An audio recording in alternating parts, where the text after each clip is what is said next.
Hello and welcome to my lab. We're getting ready to Plastidip another car, and this time it's going to be a bright orange pearl. It's going to look really nice, but before we do that, the car is from 2002, so there's some rust spots and other stuff we have to take care of first. So let's jump to that.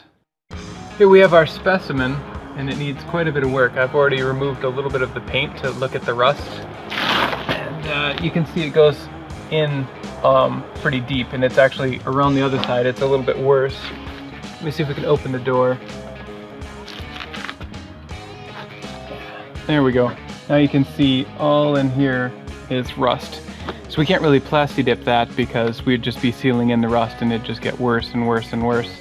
So we're gonna have to take this and clean it all out.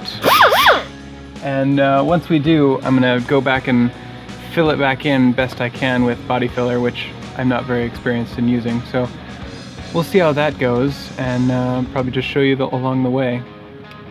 After that, we'll have to prime it and then blend the paint in, which I don't know entirely how to do either, so it should be quite fun.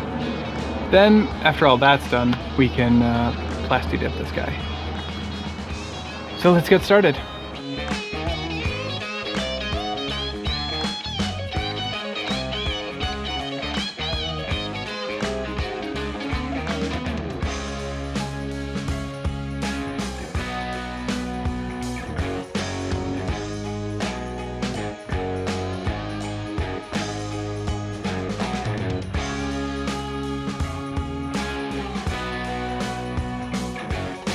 Now that most of the rust has been removed with the burr tool, we'll use navel jelly to get rid of the rest. This is just a pink acidic jelly that eats rust. So you just put it on for a little while and then you rinse it off.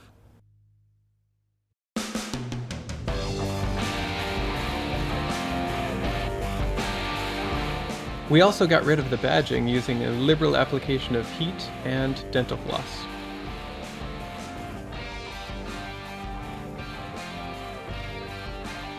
The sticky foam that remains is easy enough to rub off with your fingers.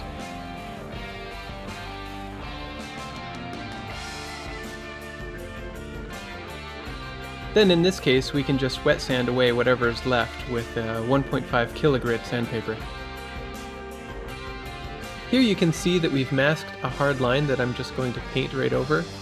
In retrospect, it's easier to keep the masking far away from where you want to blend, and then just feather the paint. That way once you sand, there isn't a hard line between where the previous paint was and your new paint.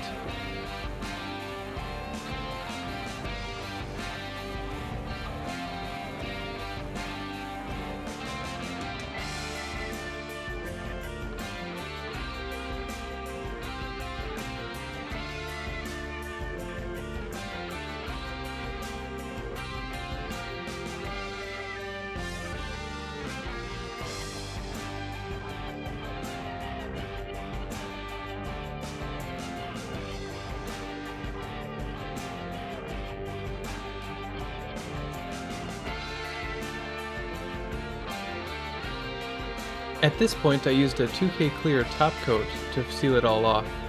I don't have footage of this because I was mostly concerned with safety at this point. It's pretty nasty stuff, so spray at your own risk. But here's how it turned out anyway. It looks really nice. Then all we have to do is sand it a bit and then buff it.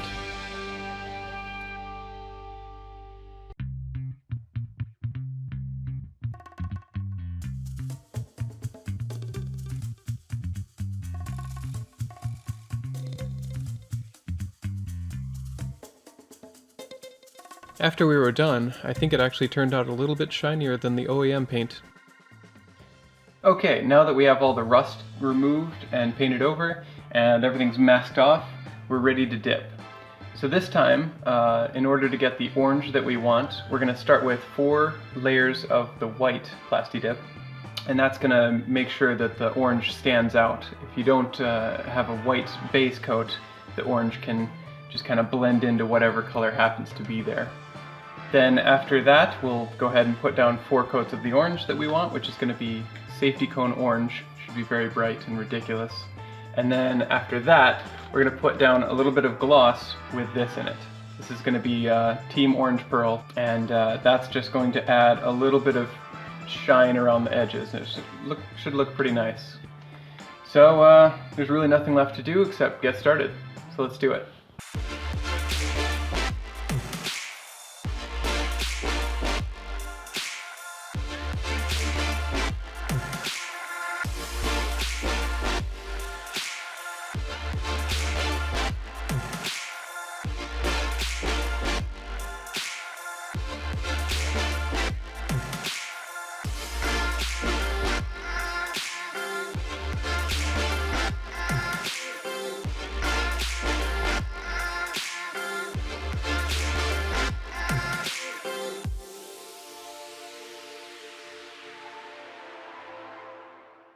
Okay, we have the white down, but this has not been a good morning of spraying for me.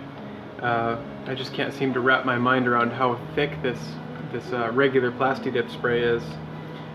First of all, I was spraying with normal amounts of volume out of the gun, what I normally would spray at with regular paints, and it was just creating all kinds of fuzz everywhere, floating around and depositing itself.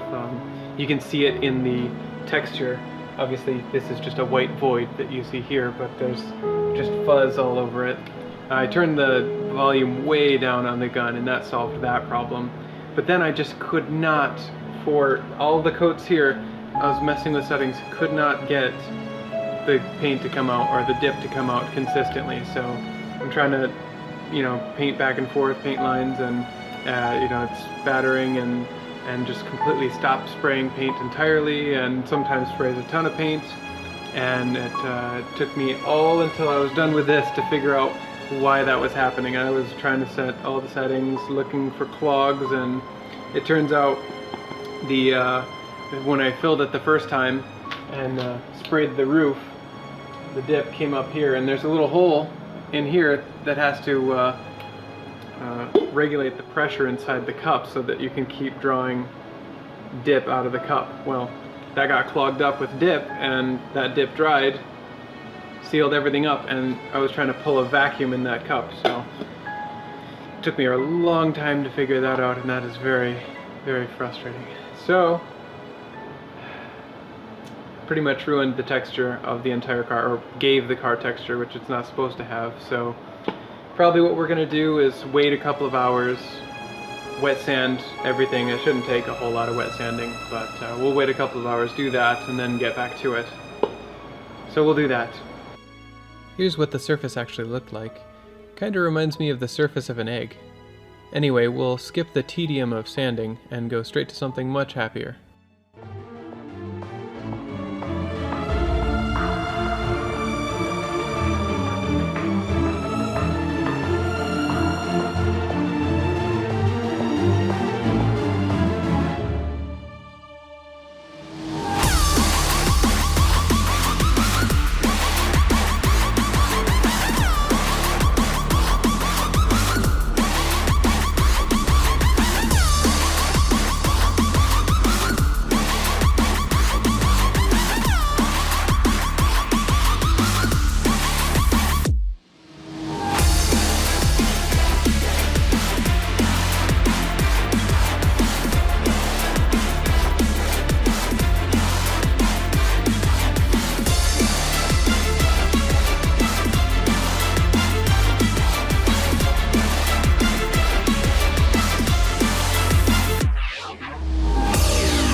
And here it is. It's the next day already. After we sanded the white coats, we were able to, for the most part, save the finish. I'm not that happy with it, the way it turned out. I guess I might be spoiled with the Proline stuff. But it's pretty good, and that pearl is ridiculous. You might not be able to see it very well in here, but we'll take it outside and do the walk around for you. I think that's basically it, so thank you for watching. We'll see you next time.